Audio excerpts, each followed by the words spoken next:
L'histoire en marche au Zimbabwe. Une semaine après le coup de force de l'armée, Robert Mugabe rend les armes. Après 37 ans de règne, il a remis sa démission. Philippe Randrianarimanan nous raconte cette journée fatale pour le président zimbabwéen.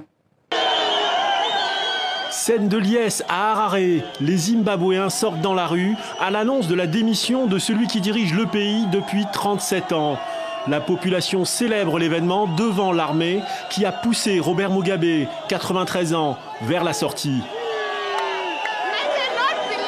Je ne peux pas y croire, je suis heureuse, je suis tellement heureuse. C'est ici, devant le Parlement où défilent ces manifestants, que le président de l'Assemblée nationale a annoncé la nouvelle tant attendue, lors d'une session extraordinaire consacrée à la destitution du président.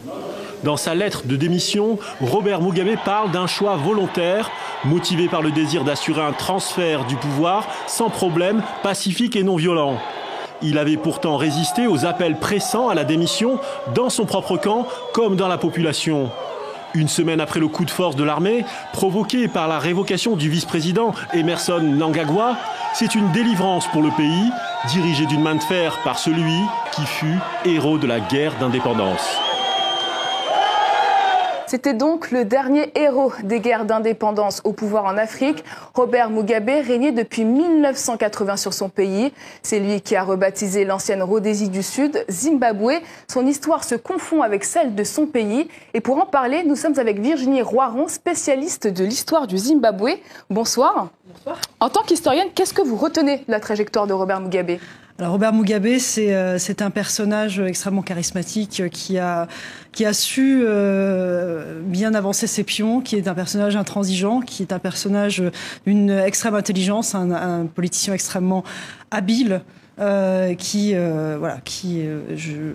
pense avoir fait un portrait à peu près de mon ressenti de Robert Mugabe sur toutes ces années de la libération jusqu'à aujourd'hui. Et pour comprendre ce qui se passe aujourd'hui, on va remonter le fil de l'histoire. Donc en 1965, l'indépendance de la Rhodésie du Sud est proclamée et Ian Smith, un blanc, est à la tête du pays, mais ce n'est pas tout à fait l'indépendance. Expliquez-nous. Non, c'est pas une indépendance, c'est une déclaration unilatérale d'indépendance, donc un acte de rébellion contre le gouvernement britannique de la part de cette minorité blanche qui avait le pouvoir. Oui. La Rhodésie du Sud était ce qu'on appelle une colonie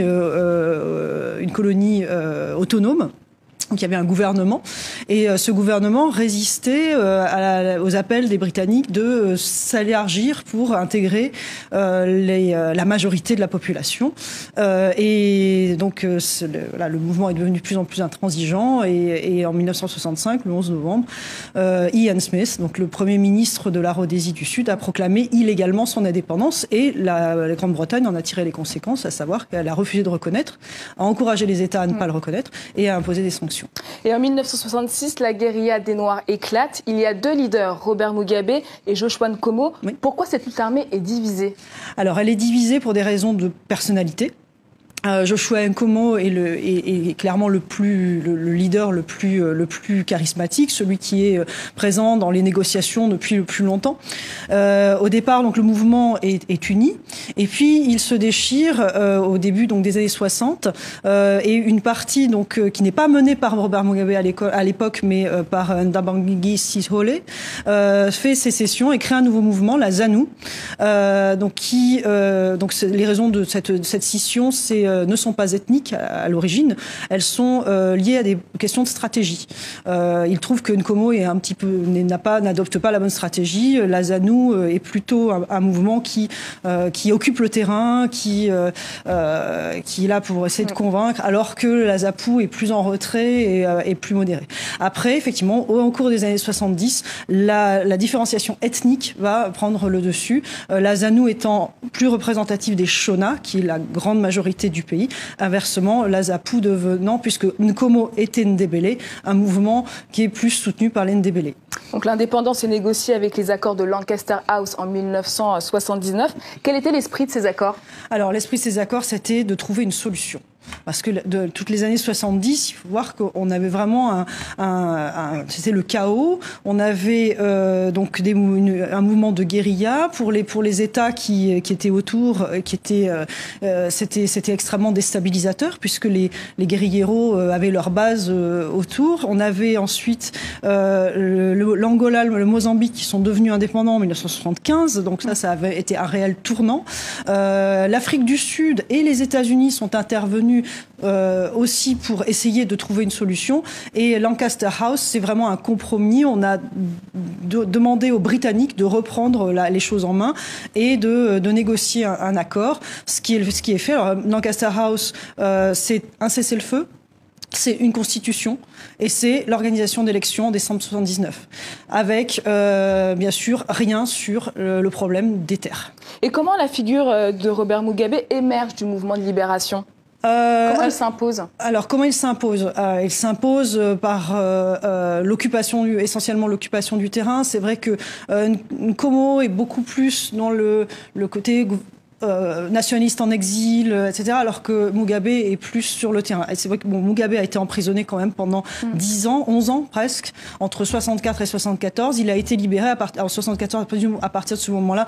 Il s'est fait nommer à la place de Citrollet à la tête de la ZANU, mais n'a pas été reconnu tout de suite. Il lui a fallu 3 ans, en 77, pour vraiment être reconnu, non seulement par la ZANU, mais également par les soldats donc du mouvement armé lié à la ZANU, mais également par les Frontline States, donc ces États qui étaient autour, les voisins du Zimbabwe actuel. Alors la Rhodésie du Sud devient le Zimbabwe en 1980. Mugabe entame une politique de réconciliation nationale. Oui. Qu'est-ce que ça veut dire ? Alors, ce que ça veut dire, c'est que les accords de Lancaster House étaient très imparfaits, comme vous l'aurez compris, et c'est vrai que plusieurs fois, Mugabe a failli claquer la porte des négociations, ainsi que Nkomo d'ailleurs, puisqu'ils étaient tous les deux. Et puis, donc, les deux leaders nationalistes étaient ralliés donc, autour du Front patriotique. C'est pour ça que la ZANU s'appelle ZANU-PF, Patriotic Front. Et la réconciliation nationale, c'était de jouer le jeu, finalement, des accords de Lancaster House, qui protégeaient le droit de propriété. Donc, à partir du moment où les accords de Lancaster House protégeaient les droits de propriété, on ne faisait pas d'expropriation arbitraire. Simplement, la Grande-Bretagne, les États-Unis également ont contribué à un fonds pour que l'État zimbabwéen puisse racheter des terres sur une base de volontariat. Et ça a duré pendant à peu près 10 ans. Puisque c'était globalement la durée qui était prévue pour les accords Lancaster House, qui avait cette disposition de... Et puis par ailleurs, Lancaster House imposait 20 sièges sur 100 aux Blancs. C'est-à-dire que sur 100 sièges, 8 millions de Zimbabwéens noirs étaient représentés par 80 députés et 200 000 Blancs étaient représentés par 20. Et ça, c'était pareil, prévu pour 10 ans. Ça n'a pas duré 10 ans. En 87, la Constitution a changé. Et comment Mugabe passe d'une politique de réconciliation, d'ouverture vers les Blancs, à l'expropriation des terres à leur encontre ? Alors, la réconciliation, par ailleurs, il y a eu un autre point, c'est que, certes, avec les Blancs... il n'y a pas eu de soucis, mais en revanche, vis-à-vis de Nkomo et d'Ndebele, il y a une répression terrible dans les années 80 qui a été passée sous silence par la communauté internationale, tellement le soulagement, finalement, ça marche bien, était là. Et après, donc, il est passé à cette politique-là parce que l'économie commençait à s'essouffler du fait des programmes d'ajustement structurel ça concernait également les autres États africains. Et puis parce qu'au bout d'un moment, la base du volontariat finit par s'essouffler et il faut trouver d'autres ressources. Alors pourquoi aujourd'hui Mugabe est considéré en Afrique comme un héros, voire un mythe, à l'image de Nelson Mandela ou Thomas Sankara, notamment auprès de la jeunesse, alors qu'en Occident, il est perçu comme un dictateur, un vieillard fantasque ? Comment vous pouvez nous expliquer ce décalage de perception ? Pendant longtemps, l'Occident l'a également considéré comme un héros et comme... en fait, Mugabe a été éclipsé par Mandela. Ça a été vraiment le drame de sa vie, en fait. C'est vraiment quelque chose qu'il a très très mal ressenti. Le début de l'ouverture de l'Afrique du Sud, l'émergence de Mandela, on ne parlait plus du Zimbabwe, on ne voyait plus... Alors c'est vrai que ça a été vraiment un facteur qui fait que les Occidentaux ensuite ont vu les choses d'une nouvelle manière. C'est vrai qu'il qu'avec la fin de la guerre froide, on avait les considérations sur l'avancement démocratique. Et puis l'exemple de l'Afrique du Sud aussi, qui a quand même bien réussi cette transition, cette transition du gouvernement d'apartheid à un vrai gouvernement démocratique. Bon, ça, c'est des choses qui ont fait qu'on a jugé Mugabe sur ensuite des critères qui, c'était l'époque des transitions démocratiques partout, sur des critères qui étaient ceux du consensus de Washington dans les années 90. Mais en même temps, Mugabe reste, et il reste encore aujourd'hui extrêmement populaire pour ça. Et c'est aussi pour ça que l'armée l'a ménagé jusqu'au bout. Merci beaucoup. Nous allons reparler donc de Mugabe. Il était jusque-là le plus vieux président au monde. À 93 ans, le Zimbabwe n'avait connu que Robert Mugabe depuis son indépendance. Du camarade Bob, héros de la libération, au despote provocateur. Retour sur 4 décennies au pouvoir avec Ilham Taoufiki. Il y a 2 anniversaires que Robert Mugabe se plaît à fêter chaque année en grande pompe. Le sien et celui de l'indépendance de son pays. 37 ans que le pays est sorti du joug colonial, 37 ans qu'il en est le président inamovible. Maintenant, nous apprécions ce que nous avons atteint, les fruits de notre indépendance, la possession et la propriété de nos terres et de nos ressources naturelles. Robert Mugabe, le père de la nation, un héros de l'indépendance, et ce dès les années 60. La Rhodésie du Sud est alors une colonie britannique, un régime ségrégationniste où la minorité blanche a tout, la majorité noire, rien. Robert Mugabe, marxiste convaincu, crée son parti indépendantiste, le ZANU-PF. Un an plus tard, en 64, il est jeté en prison. Il y croupira 10 ans. À sa sortie, ce n'est plus le même homme. Il prend les armes contre le régime de Ian Smith, avec toujours les mêmes revendications. Dans le système actuel, les terres sont divisées en fonction de la race. L'économie fonctionne par rapport à la race. Toute la société est établie en fonction de l'appartenance raciale. Je voudrais en finir avec cela. Mais il faudra attendre encore quelques années. Et en 1980, c'est l'avènement du Zimbabwe indépendant. Robert Mugabe devient Premier ministre, plutôt prometteur. Services publics performants, construction d'écoles, d'universités, une véritable lune de miel. Mais en 1982, un premier signe de durcissement. Mugabe réprime sauvagement les Ndebele, le groupe ethnique de son ancien frère d'armes, devenu trop encombrant. 20 000 morts. Mais personne n'ose encore le lui reprocher publiquement. De nombreuses personnes considérées comme dissidentes ont été tuées. Mais pendant les 10, peut-être 15 premières années, Mugabe a très bien dirigé le pays. Années 90, économiquement, c'est la dégringolade. Robert Mugabe se soumet au FMI et à ses plans d'ajustement structurel qui étouffent l'économie. Les Britanniques décident de ne plus financer la réforme agraire. 42% des terres sont toujours aux mains des Blancs.